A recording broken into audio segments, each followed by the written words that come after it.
Season 2, Episode 2, entitled Rose. Just off the bat, this episode was a lot better than last week's episode. It was a lot funnier. There's a lot more of that chemistry that I love, that I just love, that I was talking about before. It's just really great. So let's just begin. It starts off, after the recap, it starts off 3 months later. Dick and Rachel are in a coffee shop. And there's a little reference to season 1. Every time Rachel drinks coffee, she pours like a whole bunch of sugar in it. It's never actually called out or spoken, but if you just notice, go back, every scene she's drinking coffee, she has that sugar and it's just pouring the whole scene. Like a whole bunch of coffee. Apparently demons love their sugar. And this scene was interesting. Obligatory comics. So, Marv Wolfman and George Perez started writing the Titans in the 1980s. And shortly afterwards, around 1984, they split into... They started writing two titles in tandem, not back-to-back, but simultaneously. So every month there was 2 issues. And so the original one, they switched the name to Tales of the Teen Titans, and then the second one started with the new Teen Titans #1. But then around around issue like I want to say 40 something, they switched it to where it was just the New Titans. See? So anyways, the reason why I bring that up is because Rachel and Dick were discussing a name for the new team, and they name dropped the New Titans. So I just wanted to say that was a reference to the comics. So this is interesting. There's a lot of eye imagery in this episode, and I don't think that's accidental. Because when the kids are training, they train blindfolded, without any eyes. And later Dick mentions that you could lose your eyes, you could lose your hands, you could lose your feet at any moment, so you need to train to fight without those. And obviously that's a reference to Deathstroke and Rose, and we'll get to that later. But this training scene between Jason and Gar is actually really, really good. Last week I mentioned that there was a couple fight scenes in that episode that I didn't really like, but they're really picking it up, and back to the season 1 norm that we came to know and love. It's back. They're really good fight scenes in this one. And this episode is actually kind of funny. Might be one of the funniest ones. Because Dick and Jason were talking... Yeah, so Jason wants to go back to Gotham, right? Dick says you're not ready for that because you were joyriding on the Batmobile, driving around your motorcycle like we saw last episode. And he also mentions the sites he bookmarked on the Bat computer. So probably some dark web freaky crap. That's just really funny. And also in this scene, it was interesting. Dick mentions that Donna and him sort of started up the original Titans. And that's kind of a reference to them sort of switching off between being the leader of the team. Sometimes it's Dick, sometimes it's Donna, and it just goes back and forth. They're both leaders. And at the end of this scene, this is really, really interesting. Jason says, if I'm Robin, then who are you? And Dick looks at the camera, and there's like a kind of musical cue. And he says, that's a good question. And I think we all know the answer to that good question. Anyway, the next scene we get to see Dr. Light, which is really cool. I think they're setting up, like I'll mention again this later with Shimmer, but I think they're trying to set up the Fearsome Five, which in the anime I think Hive and the Fearsome Five are the same thing, but in the comics they're separate. Like Hive is more of like Hydra from Marvel, whereas the Fearsome Five is just like the Sinister Six. It's like a team of supervillains, if you will. Anyway, in this Dr. Light scene, it shows a camera. Like the first shot of the scene is like a security camera, and this goes back to sort of the imagery we see throughout the episode of the eyes. And if you listen closely, in the background of this scene, you can hear swords. So I think that this is part of Deathstroke's plan to get back at the Titans, is to break Dr. Light out of jail and bring together the Fearsome Five. And I think we sort of see things throughout this episode that I think are all part of Deathstroke's big plan. So anyway, we cut to Hawk and Dove. They're running a recovery camp in Wyoming, um, and Donna and Corey are in Chicago hunting down Shimmer, who's also part of the Fearsome Five. Who are the? There was Dr. Light, Shimmer, Gizmo, not from the Gremlins. It's a different character. Mammoth, and then the last one would change sometimes, but I think most popular is Simon. He's sort of psychic. Anyway, so yeah, back to the chemistry in this scene between Donna and Corey. I think that just the actor who plays Donna Troy has good chemistry with almost everyone. So I don't know what kind of training that would require, but she's just really good. I gotta fix my collar. Yeah, she's really good, and this scene in particular is just so good. Like, it seems like they've been together for a long time. It's that buddy cop sort of relationship that I really like in this scene. Another thing in this scene is they start talking about how Donna Troy is half human. I've never heard of an origin story where she was half human. She's always the one that I'm most familiar with, like I talked about last week, is that her orphanage burned down and Wonder Woman finds her. So she's a human, but she's trained by the Amazons. So she's completely human. She doesn't have any superpowers, but she's trained by the Amazons. Amazonians. Also in this scene, Starfire talks about wanting to go to Florida. Despite my shirt, I don't think Florida's a very good place. There's a lot of crazy people, a lot of alligators. Don't go to Florida. It might be warmer, but it's humid. Don't go to Florida. Then we get to see Rose Wilson, her intro scene. She's, I forget which one. There are a couple of scenes in the beginning, but we sort of introduce Rose Wilson. And notice her eye is the opposite of Deathstroke's. The one that she's missing is opposite. I'll talk more about her eye later, but it's sort of that imagery I'm talking about throughout the episode. And then we get to the scene with Rachel doing her homework in her room, and it's just the set design is really interesting because, like, on her desk there's a whole bunch of junk food. You got the Bugles, Sour Patch, maybe Cheez-Its too, and then later Gar brings in pizza. And it's like, she doesn't eat pizza. She's got junk food. Yeah, and so she falls asleep, and I don't know if this is part of a dream or I don't know if this is part of her dream or if she's actually happening, but we see sort of that demon juice. I call it demon juice. It's sort of that, sort of like that black goo ooze that kind of seeps out of her. Some people call it her soul self. I don't really think that's what it is, because that's more of like her soul leaving her body. Get out of here. Stop. And then we see Gar comes in the room, and last season I talked about this in some of my Easter egg videos for season 1, but sort of this Gar Rachel relationship I don't really like, because the actor for Gar is like, I don't remember the number off the top of my head, but it's quite a bit older than the actor for Rachel is. Like, he's in his 20s and she's like 14, so it's a little weird. Yeah, I just don't like this scene. But one thing I think is funny is that Rachel equates Dick to Mr. Miyagi from the Karate Kid, which is, I really like that movie. It's one of my favorites. Yeah, and some other weird dialogue was throughout this scene. Like, apparently Gar died in that fight with Trigon, but I don't know how he came back. Like, he turns into a snake or something. I don't really know. And then Rachel talks about how she's not the same person. And so I didn't really talk about this last week, but the chakra that goes into her forehead, the little jewel thing, that actually in the comics is where they trap Trigon inside of that.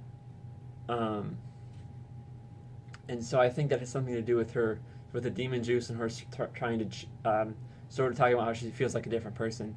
I think that we're going to have like hints to this throughout the season, but the main threat's going to be Deathstroke and Rose and all that. I think, so maybe season 3 or 4, like, that's when Trigon's going to come back. So we'll start to see hints. It's kind of building up to more of a Trigon's return.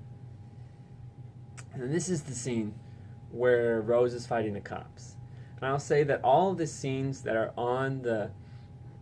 they're in the parking garage and the car chase leading up to that scene are really good. However, they cut back to Titan's tower where the Titans are watching her on TV. I don't like that. It sort of takes away from the overall feel of this fight scene. But the rest of it, where it just shows her and the cops, that's good. I like that quite a bit. Yeah, solid fight. Jason calls her a total badass, which is sort of a reference to his episode. I believe it was episode 6 of season 1, titled Jason Todd, where he beats up a bunch of cops just like she does here. And then she jumps off the garage and into a board meeting. And listen to the line the guy says right before it. He says, "This all fits the legal definition of collusion." I don't think those words were picked accidentally. Like, I'm not going to say anything. I'm not going to equate that to real life politics, but I can see why they said that. And then she just kind of wakes up. She knocks out for a few seconds and wakes up. It's a little bit weird. But then we cut back to Hank and Dawn in Wyoming. And Dawn says to Hank, "I think you're really good at helping kids. It's your best skill." Which is interesting choice of words, because at the end of the episode they go back to San Francisco where Dick is working with the kids, so I think that Hank is going to kind of help with that. Oh, and this is one of my favorite scenes of the episode where Dawn is fighting the meth dealers. Another really good scene, really good fight scene. And then at the end of the scene where Dove is in the Dove costume, she makes the dealers call the cops. I think it's really funny. So like he's on the phone, he's talking to the cops, and it pans over to Dove, and she's like feeding him the lines to what to say. I think it's hilarious. But then she comes home, and Hank's really mad that she's dressing up and fighting crime. That they said, we're done with that. After the Trigon fight, they were like, we're done, no more. But Dawn is still kind of doing that behind Hank's back. So it's going to be interesting to see where that goes. And then at the end of this scene, one of the recovery students, one of Hank's students, sort of walks into the house, and they're like, "What's going on? What's going on, dude?" I don't remember his name, but then his eyes and mouth start glowing, and then he just explodes. I don't know how they achieved this effect, but it looks really, really cool. And so this is kind of, and then after this scene, Hank calls Dick and says, "We just got attacked by Dr. Light." So that's going to be interesting to see where that goes. And Dick says, Dr. Light, it's bad. So apparently Dr. Light is like a really big deal in this universe. We saw earlier on in the episode how he just like blew up that dude. It's very interesting. I noticed throughout the episode, Rose's eye patch starts out with a lot of blood in the beginning, and then there's less and less blood throughout the episode. And at the end of the episode, there's no blood at all. So, Deathstroke was injected with a super soldier serum, but Rose was not. She just kind of attained it genetically in the comics. So, yeah, she has some powers like that. Apparently, it's been said that in the show she'll use precognition.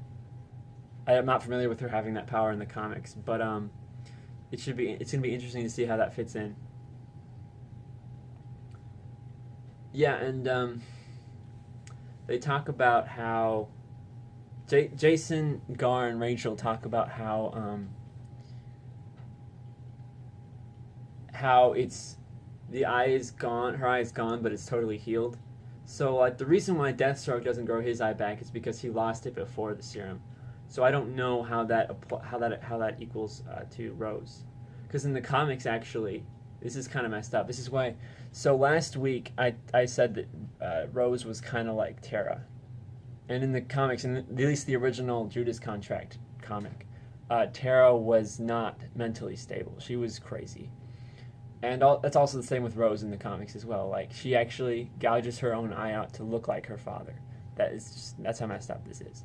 So that's why I think this whole Rose thing is staged by Deathstroke, along with the Fearsome Five, to kind of mess with the Titans and take them down from the inside. Just like Tara in the comics. Because it's just too staged, I feel like. He'll kill you and everyone else in this tower, sort of like she's being chased. I don't think that's the case. I think that is all being set up by Deathstroke. Yeah. And we also meet Shimmer in this episode. I think it's an interesting touch that they made her Australian. I think that's cool. I have a soft spot for Australians. I've never been to Australia, but one of my favorite YouTubers, Laserbeam. I don't play Fortnite, but he's hilarious. He's an Australian YouTuber. Very funny guy. So let's talk about Shimmer's powers.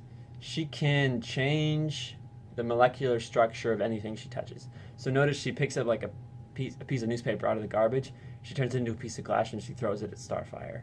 So she can change like the way it's made up, the atoms that it's made up of. And then, like I talked about before, there's a lot of that really cool.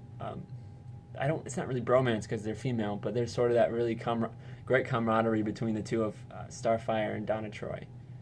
There's a lot of really good back and forth between them. And then, this is a really interesting scene. Dick calls Bruce Wayne again. I was sort of surprised to see he came back for episode 2. But he talks about her. And the showrunners had talked about how they're going to try to explore the personhood of Bruce Wayne. And not so much Batman, but sort of like how that fits into Bruce Wayne. And something that they bring up in the conversation, Dick and Bruce. Dick says that you're only a person after all. And Bruce says more or less. So it's going to be interesting to see how they kind of explore Bruce Wayne's character and sort of his personality and the guilt and the darkness and all that fun stuff. It's going to be interesting to see how that all works together. And then towards the end of the episode, Starfire gets wait. Let's talk about one of my favorite Easter eggs of this episode. Donna Troy is sort of calling Roy Harper. For those of you who don't know, Roy Harper is Green Arrow's original sidekick. Originally Speedy, then Arsenal, and then even the Red Arrow after that. But he's a really interesting character. All the way back from season 1, I wanted Roy Harper. Because I feel like he could really fit with the tone of the show. He doesn't actually show up in this episode, but they sort of reference him a little bit. Because he sort of struggles with substance abuse, just like Hank. So I feel like he would fit in really well with these characters. I don't know if in this universe he was a Titan at all, or just one of Donna Troy's sources, but he was, he's definitely is some part of the universe. He exists. In the comics, Donna Troy and Roy Harper actually do have a romance. So it'll be interesting to see if that goes anywhere in the show. But then after that, after Roy Harper calls Donna Troy, she leaves. So that's Starfire alone at the taco truck. But then she gets abducted by a Tamaran dude, which is an alien from her planet. So one of her kind comes and abducts her. So it's going to be interesting to see where they go. Are they going to bring up Blackfire, Starfire's evil sister? I'm not sure. But it's going to be interesting to see how they handle that in this show. But then immediately after that, Dove calls Donna Troy and says, "We're in trouble, we need help." Which is, she's referring to Dr. Light. So apparently Dr. Light in this universe is a really bad dude. I'm really excited to see how the showrunners handle that. And then the final scene, it was not the final scene, the second to last scene. Rose Wilson is in the car with Dick Grayson, and he comes back from the coffee place. I wish they had a name for this coffee place, like some kind of Easter egg, like Marv's Coffee or whatever. But they don't. And so he comes back and he has his coffee, and he's like, "I figured you'd leave." And Rose is like, "You said you'd bring coffee," and I don't like coffee. So that's kind of silly. But towards the end of this scene, Dr. Light ambushes Dick Grayson, and in the G-Wagon explodes, Donna Troy's G-Wagon. But this is one of the scenes that makes me think that they are, that this is all kind of a setup. They're not actually trying to kill them because it takes a long, long time for the light to actually explode in the car. So if he wanted to kill them, he would just blow it up immediately like he does with the kid. But he didn't. So it's interesting to see like this setup and Deathstroke's big plan. Like at the end of the episode, Beast Boy and Beast Boy and Jason realize that that Rose Wilson is Deathstroke's daughter, which Deathstroke is an assassin, one of the deadliest in the world. So Jason knows that, and he's terrified. So that's it. That's at the end of the episode. Really short episode, but I think one of the better ones. Definitely one of the funniest ones. This episode is packed. Like, it has, like, everyone's doing their own little thing. So I think that that's not a bad thing. It kind of reminds me of The Boys. Like, every character in that had a little bit of story, and they didn't all pay off in the end, but every character was doing some kind of backstory, and they're up to something. But anyway, what do you think about the episode? Comment below with what you think. My name is Luke Sittenauer. You can follow me on Instagram and Twitter at the LKX. You can contribute to us on Patreon. Link is in the description. Join our Facebook group, Casual Experts. I'll see you next time. Peace out.